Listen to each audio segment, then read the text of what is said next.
Hi, I'm Ali from PCGamesN and I'm joined by Jordan. Hello. And today we're going to be talking about Fortnite Season 4. So the biggest change, obviously, is Fortnite's new map. So Jordy, why don't you tell us about some of the new things? Right, so Tilted Towers is still there, which I know is not a new thing, but everyone thought it would be gone. Yes. Dusty Depot sort of isn't, though. Yeah. So what's it changed to? So it's now Dusty Divot, isn't it? Yeah. So like it looks like the meteor hit kind of like half of it. Yeah.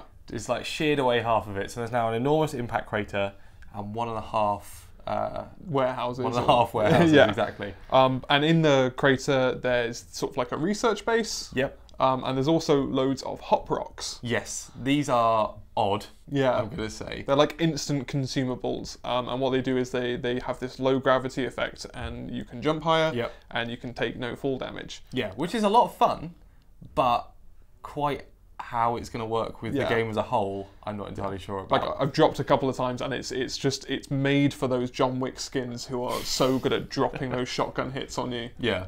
So you know, have fun, all you John Wickers. Okay, so what else have we got? We've got Risky Reels. Yep. So this is like a drive-in movie theatre. It's right in the north, near near Wailing Woods and Anarchy Acres, Tomato Town, kind of in between the three of them. Yes. And so it's hard to say what's there at the moment. It's quite a small area. Yeah, it looked quite small on the map. Obviously, because everyone wants to see the new stuff. So far, it's just packed. Yeah. But yeah, you'll find more hop rocks there. Oh really? Yeah. I didn't know they were there. Yeah. It should also be mentioned there are craters all over the map. So there's one in prison. There's one by Haunted House outside Pleasant Park. I think there's one up near Motel. Yeah. Which also reminds me, Moist Demise is different. Yes, thank God. Yeah, so the most boring and arduous point of the map is much different now. It's they've got like a movie set there. So there's like a helicopter crashed into a tree. There's lots of buildings there, which means much less running around in swamp. Yeah. And then if you go north from there, sort of just a little bit lower from Lonely Lodge, there's that mansion. There's a mansion, which is totally new. It's pretty barren for loot so far, but that might change very quickly, or I might have just been incredibly unlucky. But yeah, I think that's the bulk of the changes to the map. Yeah, I think there's a few other little bits dotted around, but for the most part, that seems to be pretty much everything. So one other new thing is it's changes to the way that the battle pass works. Yeah. So while we still have there's the basic challenges, and then if you've got the battle pass, it's week 1, week 2, etc. There are 2 new sets, which are Carbide and Blockbuster. Yes. It's not actually entirely clear what these do yet, but they're kind of... I think Epic are trying to give you more to do throughout the season rather than relying on you doing something the week it comes out. Yeah. And everyone desperately rushing to complete this one set of objectives. So Carbide asks you to get to certain incremental seasonal levels. Yeah, so it's 10, 20, 30, 40 and 65, and gives you... if you get to level 30, you get a new pickaxe, but also at level 10, you get a new chest plate for what I imagine is the tier 100 skin. Yeah. So we'll get back to that in a second. But you're getting given slightly odd new cosmetics. Yeah. So like I say, there's a chest plate, there's a helmet, there's an arm. I think there's some gauntlets and some greaves. Yeah, these are like proper pieces off a whole skin, right? Yes. The question is whether that means we'll be able to customize other skins with those pieces, or whether it means that we sort of have to unlock this one skin bit by bit. So maybe... And then, exactly. You have to get to level 100 to have the entire skin as a whole and be able to wear it. Yeah. There's also Blockbuster, which is...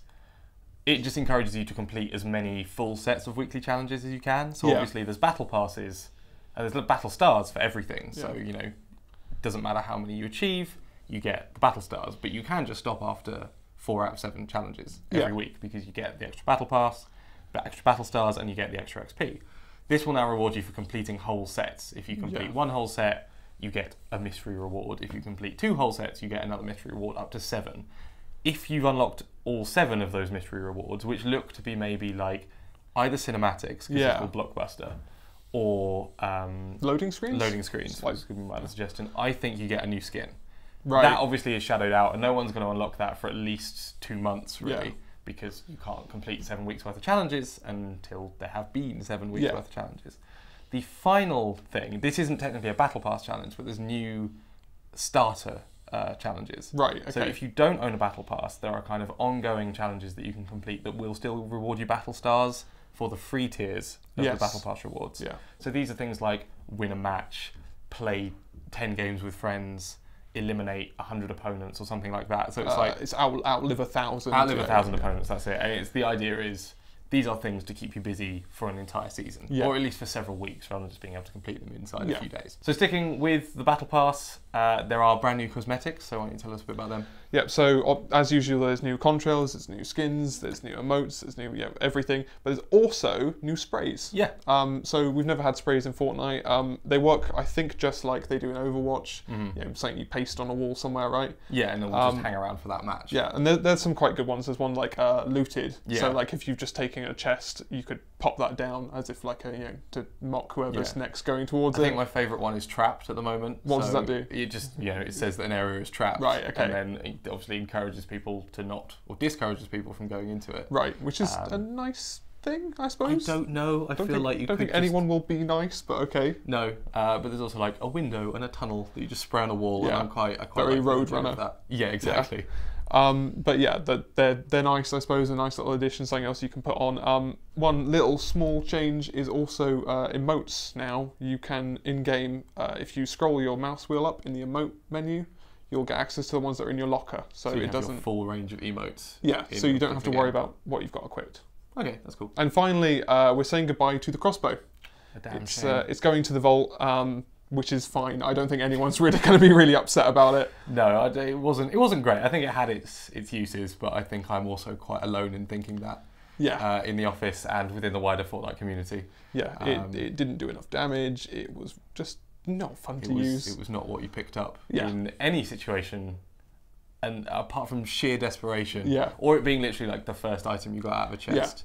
Yeah. Like it led to some fun 1v1s, but apart from that, nah. Fair enough. So good riddance. So that's everything we know about Fortnite Season 4. If you enjoyed this video, make sure to like, comment and subscribe, and stick with PCGamesN for even more Fortnite videos.